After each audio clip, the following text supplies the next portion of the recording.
Thank you very much, Catherine.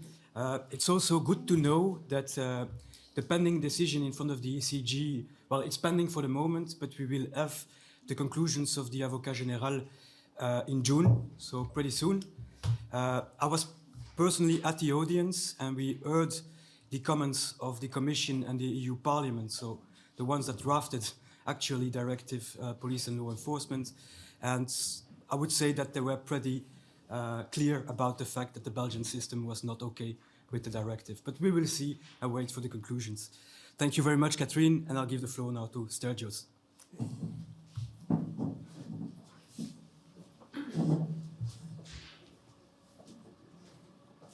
Hello, everyone. Thank you for having me here today. We're going to, following up this great presentation, we're going to see what's the Hellenic approach, in particular in Greece and in Cyprus, which is quite interesting, especially in Greece, because I don't know if you're aware, the last year was we had an issue about monitoring of political parties, leaders of political parties via spyware. You know, it was a very interesting period in Greece and a very relative thing, the right of access to public authorities, databases, and police, for that matter. So first and foremost, who are we? I'm here representing Homo Digitalis. We were founded in 2018. We are headquartered in Athens, and we are active in Hellas and in Europe in general. We have a network of 120 plus volunteers who now, at least for now, we are based on our volunteers. We do not have people with Homo Digitalis does not employ people to work. It is a collaborative effort from many individuals. So far, we are the only digital rights organization. As I said, we are working on a voluntary basis. We are full member of EDRI. We are member observer in committees of council. We cooperate with UN special rapporteurs. We communicate with universities. We contribute to papers. And we have gender equality.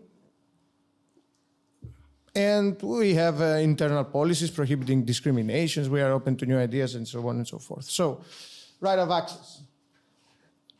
So in general, just I'm sure all of you are aware, just a quick introduction so we can all be on the same page. It's a fundamental right, as it was said earlier, that gives the data subject the opportunity to have a confirmation on the process of its data and learn about the purposes, learn about which categories are processed, what's the origin, the recipients.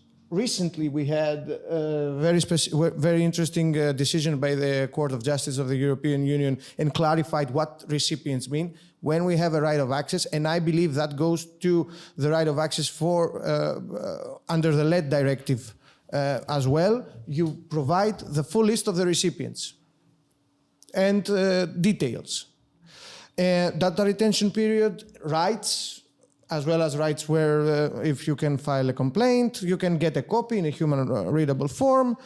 And the restriction is the rights and freedoms of others. That's the rights of freedoms, the right to data protection. It can be the right to data protection of others, or it can be the intellectual property rights of third parties. Now, the right of access under the LED directive, it was explained earlier. I'm just going to set it out. It's, again, the same in practice logic. Okay, we have to know about the origin, the rights, data protection, data retention period. But it's interesting to see how the member states, and in particular Greece and Cyprus, implemented this specific obligation for data subjects. We have some limitations, which is important to keep in mind, because we have to see the difference for the limitations that the LED directive foresees and the limitations that each government stated. So we have partial or complete restriction to the access right if it is necessary, proportionate measure in a democratic society with due regard to fundamental rights and legitimate interests of natural persons. the goal is to avoid obstructing official or legal inquiries, to avoid prejudicing the prevention, detection of serious criminal offenses, protect public security, protect national security, protect rights and freedoms of others. It's pretty clear.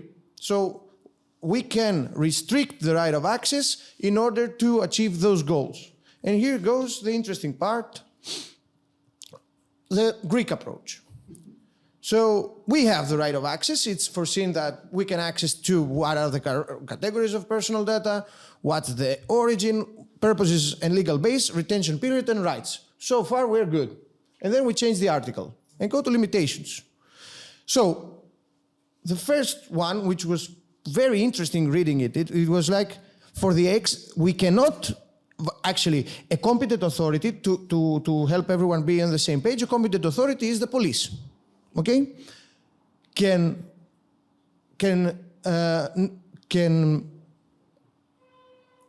restrict the right of access if it's in the context of their exercises as competent authorities. So practically all the processing operations that the Hellenic police, for example, does in its context of duties, they can say you do not have the right to access to your data. And it's foreseen in the law. Yeah, especially now it was really interesting because, you know, reading it, it was like, because I'm acting as a DPO for many institutions and political parties, and I was trying to see what options do we have in cases that it might be required, and we bumped into this exemption. So police can say no, just no. If you want as an employee, be my guest. But if you want as someone we conducted investigation to you, we can say no. So for national and public security, so not only you cannot access what process do I do if I'm conducting an investigation, legal or not, but also you cannot access to the data I collect through the cameras. So no files, no cameras, and for the protection of legitimate interests of third parties. So practically the law said no right of access for you, for competent authorities. Good luck fighting it in the future.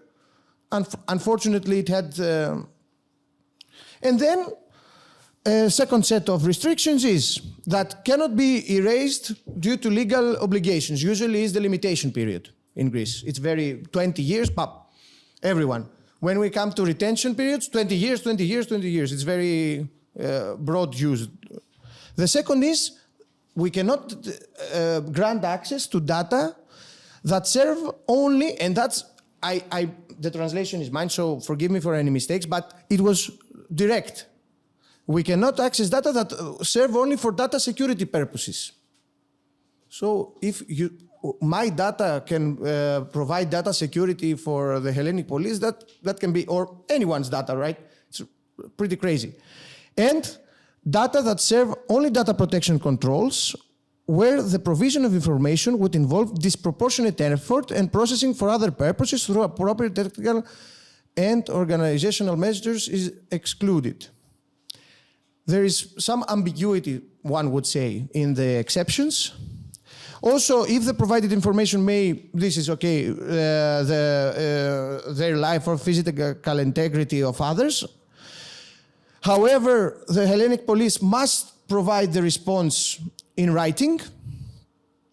And of course, the remedy is that the data subject can go file a complaint before the Hellenic DPA, and the Hellenic DPA can facilitate the access, order the access. However, legally per se, as we saw earlier, even the Hellenic DPA, I'm not sure what's the competence of instructing the Hellenic police according to law to give access to those files. Now, the Cypriotic approach, in principle, it can do the same, but the exceptions are specific and are very interesting. Cyprus implemented two laws regarding data protection. The one which specifies the GDPR in 2018, and the second which implements the directive in 2019. Okay, and it says that first, personal data held in official documents can be accessed through the public sector access to documents way, the access of documents legal way. Now, restriction to access is to avoid obstructing legal inquiries, to avoid obstructing prevention of serious crimes, protection of public security, protection of national security, protection of the rights of freedoms. Mainly Cyprus followed the directive. Greece, on the other hand, that's why I said in the beginning, it's really interesting to check it. Greece said, okay, what the directive says, let's take the other road. They don't know what they're writing, okay? Now, what were our actions to that regard? So, in Greece, I believe not only in Greece, but police is competent for the issuing of passports, right? So the Hellenic police stored all the fingerprints of the Greek citizens in their databases. However, the law stated that the fingerprint as a biometric data were stored within the passport, not on the database. And it makes no sense, okay? So we filed 2 strategic complaints. And before the Hellenic DPA, unfortunately, it hasn't been yet any decision out. It's still under investigation, but we are confident that some good will come out of it. Thank you very much for your time, and whatever questions you have, maybe later. Yeah. Thank you very much.